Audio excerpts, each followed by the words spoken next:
Okay, here we are again. Page 34 from the Summons of the Lord of Hosts. The Suriy-i-Haykal, the Suri of the Temple. And again, this is the voice of God speaking to Bahá'u'lláh through Bahá'u'lláh.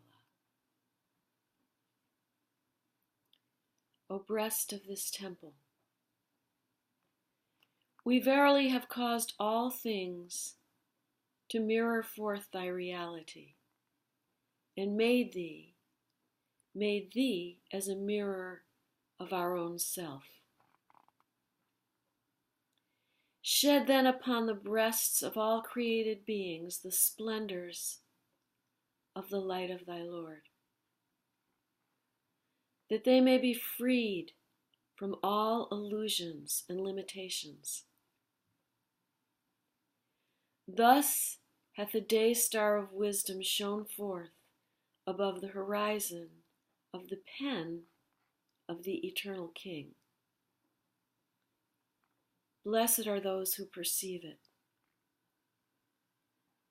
Through thee have we created other sanctified breasts, and unto thee shall we cause them to return, as a token of our grace unto thee and unto our favored servants.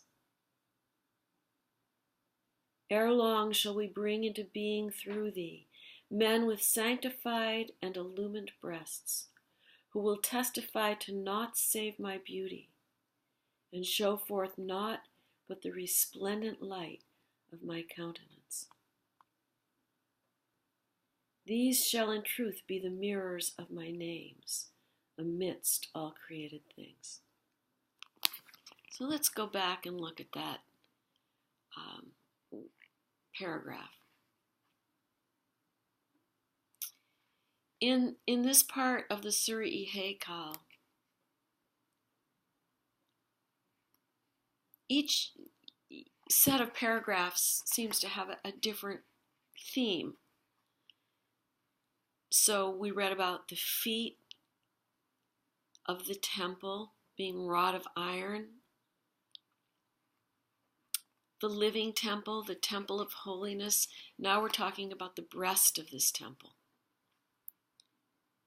So he says, we verily have caused all things to mirror forth thy reality, and made thee as a mirror of our own self. So that's saying that the manifestation of God for this day, Bahá'u'lláh, has been created by God to mirror forth the attributes that God wishes humanity to aspire to.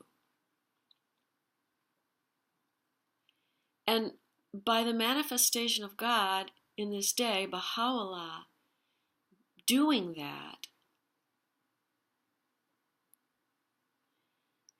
all created things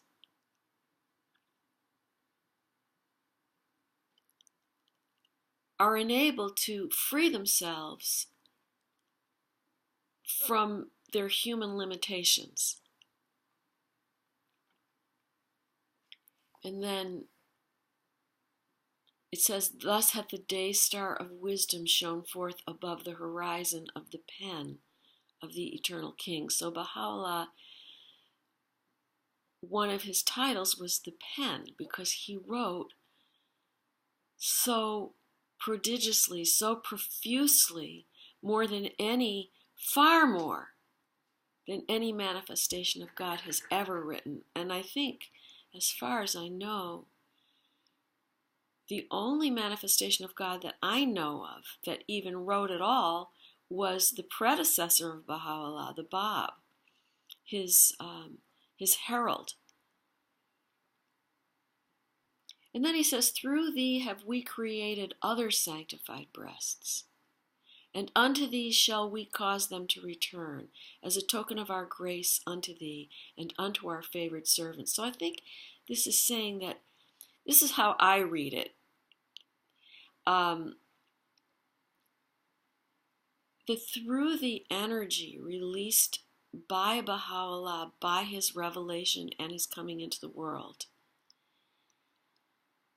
there are people in the world who are sanctified, who are detached, who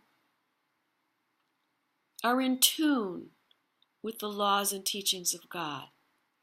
And that God will bring about their recognition of Bahá'u'lláh. Ere long shall we bring into being through thee men with sanctified and illumined breasts, who will testify to naught save my beauty, and show forth naught but the resplendent light of my countenance. So he's saying that through Bahá'u'lláh, God will bring into being people who are so spiritualized that they will radiate the beauty and the light of God for the rest of the world. And that it says, these shall in truth be the mirrors of my names amidst all created things. So the names of God,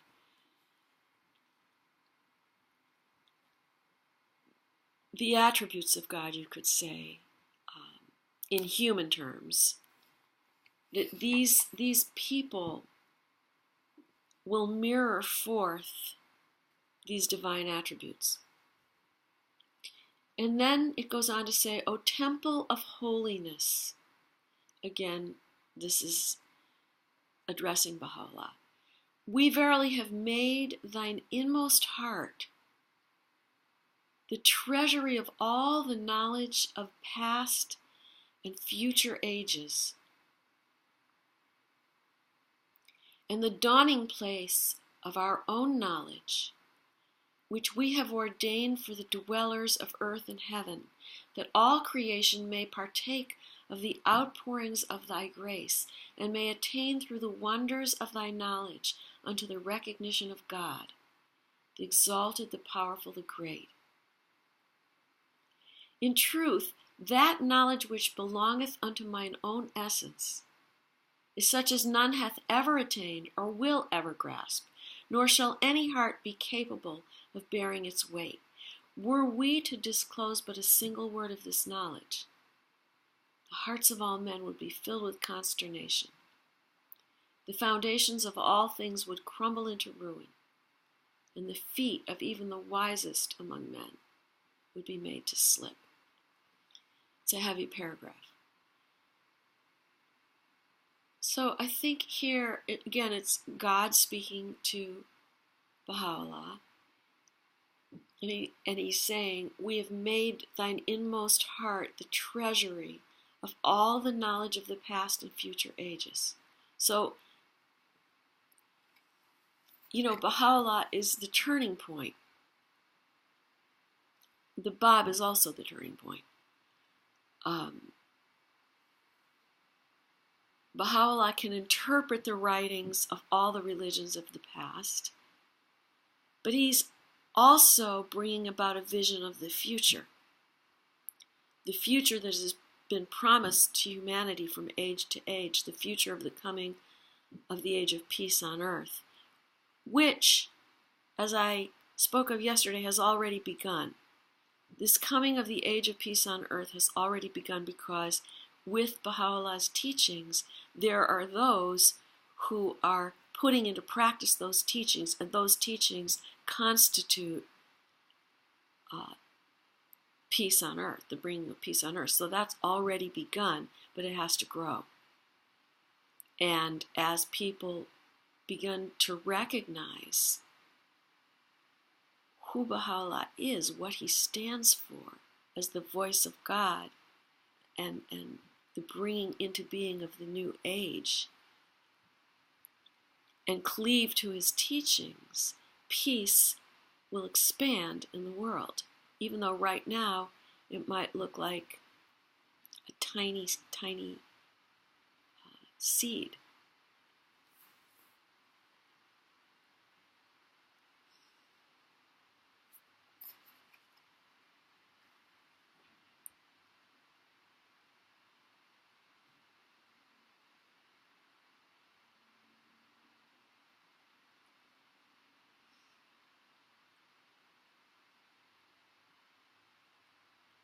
And the heart of Bahá'u'lláh, God has made to be the dawning place of the knowledge of God, which God has ordained for all the dwellers of earth and heaven, so that all creation may partake of the outpourings of the grace that Bahá'u'lláh is, and recognize God. So the knowledge that God has infused into this revelation for humanity through Bahá'u'lláh, however, that's limited, because he goes on to say, and this is again the voice of God, in truth, that knowledge which belongeth unto mine own essence, the essence of God, is such that none hath ever or will ever grasp, nor shall any heart be capable of bearing its weight, because if it were to be disclosed even to the degree of a single word, it would cause humanity to flee, because it's too heavy. It's too heavy for us to bear.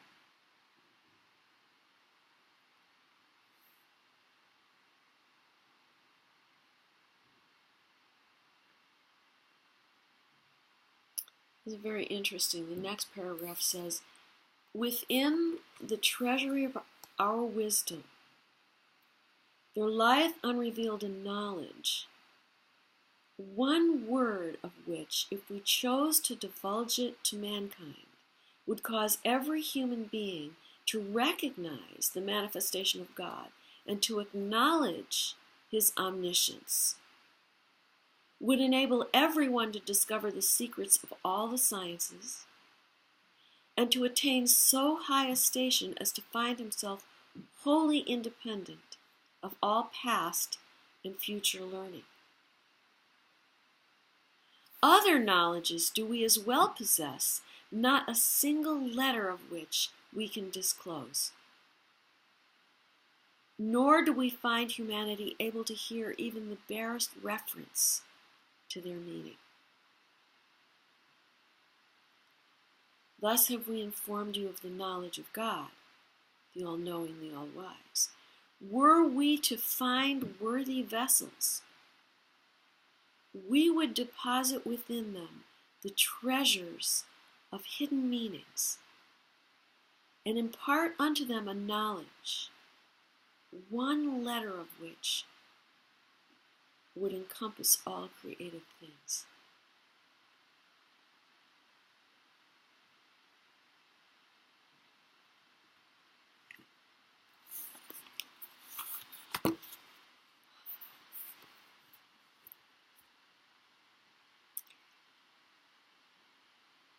Thank you.